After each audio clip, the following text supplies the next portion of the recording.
Fakta-fakta baru mulai mencuat dari kasus persidangan Irjen Teddy Minahasa, khususnya pada persidangan Senin lalu dengan agenda menghadirkan 2 saksi meringankan dan 3 ahli di muka persidangan. Dari satu keterangan ke keterangan lainnya, ibarat sebuah puzzle yang tidak beraturan, kini sudah semakin rapi karena sudah menemukan polanya. Dalam agenda sidang lanjutan Teddy Minahasa pada Senin lalu, diawali dengan pemaparan 2 saksi meringankan yang berprofesi sebagai wartawan dan seorang pengacara yang dalam kesaksiannya berada di lokasi kejadian ketika peristiwa terjadi. Masing-masing saksi ini menjelaskan secara runut dan memberi gambaran di 2 rentan waktu peristiwa yang berbeda.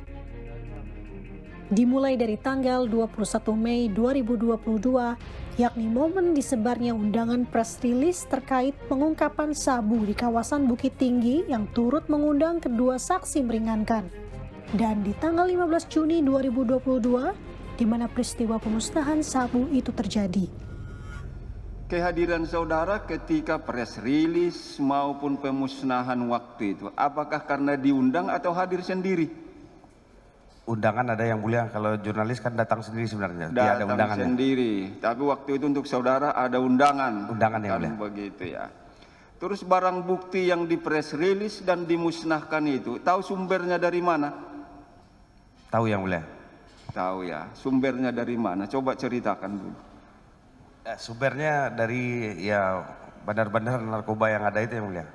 Adanya penangkapan narkoba di wilayah Sumatera Barat seperti Ya, itu. di wilayah Sumatera Barat. Ya. Kapan itu? Tahu? Berarti awal Mei itu yang mulia. Awal Mei. Tanggalnya ingat?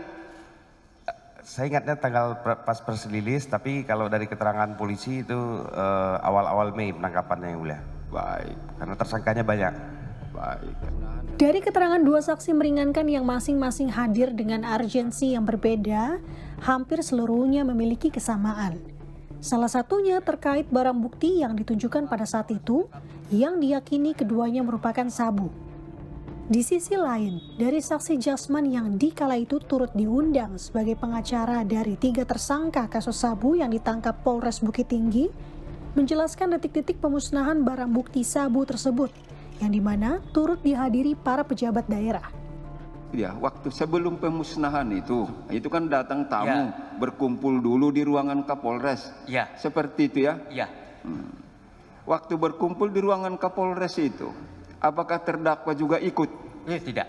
Tidak ikut terdakwa ini ya? Tidak ikut. Nggak ada ikut dia di dalam. Ya. Terus ketika terdakwa ini hadir di pemusnahan itu, kemana dia langsung dulu duduknya? Langsung berdiri, Pak. Langsung berdiri ya. di tempat lokasi pemusnahan itu. Betul.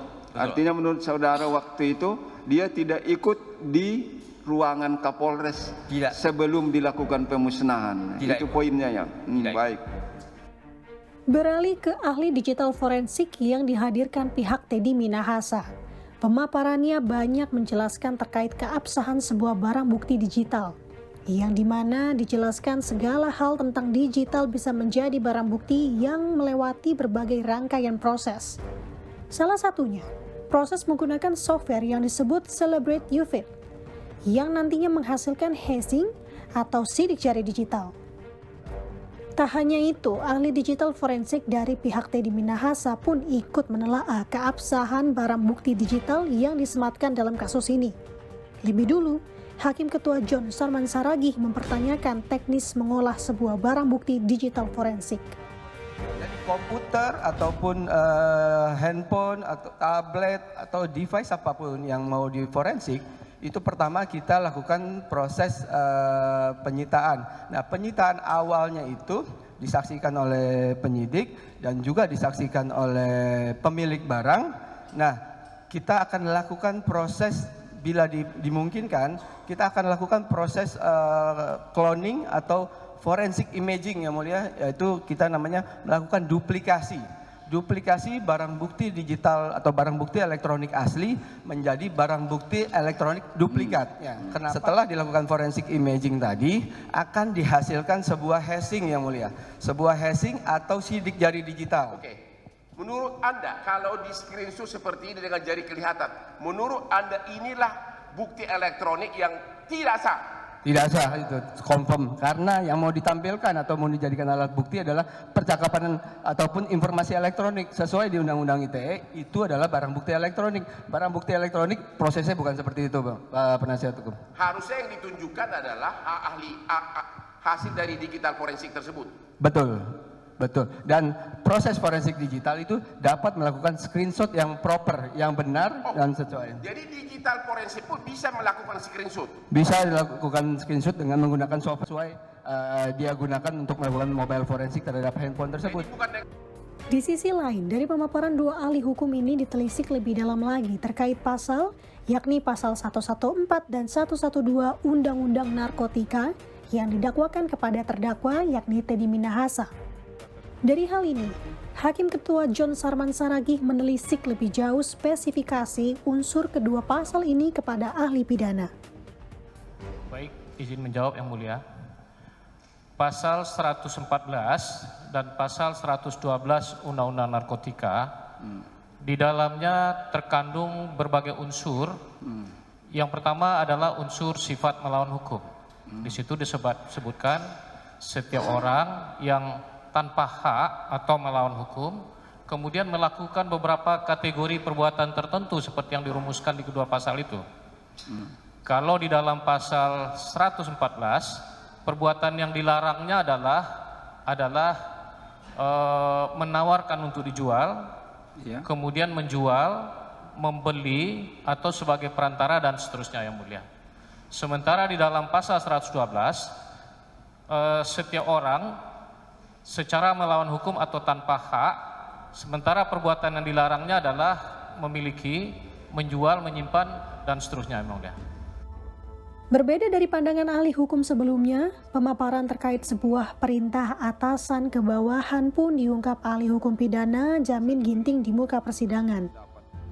Jika sebelumnya ahli Elwil Daniel menilai bahwa baik dari pemberi maupun penerima perintah, yang dimana jika melihat dalam kasus ini, sang pemberi perintah ialah Irjen Teddy Minahasa dengan penerima perintah yakni AKBP Dodi Prawira Negara merupakan pelaku. Namun, ahli Jamin Ginting menilai untuk mengetahui hal ini butuh memastikan sah atau tidaknya sebuah perintah tersebut.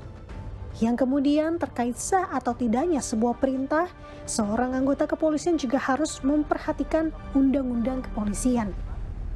Dalam konteks perintah, tentu yang harus kita perhatikan apakah perintah itu perintah yang sah atau perintah yang tidak sah, Yang Mulia. Nah, kalau dalam konteks di sini, maka orang yang diperintahkan mempunyai itikat baik untuk melaksanakan perintah yang tidak benar dalam tugas dan tanggung jawabnya juga tidak bisa dipidana. Itu yang kedua. Yang ketiga, Yang Mulia, karena ini mencakup kode etik kepolisian, tentu apakah dasar perbuatan itu sebagai suatu perbuatan pidana atau tidak perbuatan pidana, menurut saya harus terlebih dahulu ditentukan apakah perbuatan itu sebagai suatu pelanggaran dalam konteks kepolisian yang diatur dalam konteks undang-undang kepolisian. Begitu, Yang Mulia. Baik. Banyak fakta-fakta baru terkuak di sidang Irjen Teddy Minahasa. Kendati demikian, tentu yang akan dinantikan ini adalah keputusan majelis hakim yang paling akan menentukan bagaimana akhir dari kasus ini nanti. Nanda Aprilia, Vereska Immanuel, Kompas TV, Jakarta.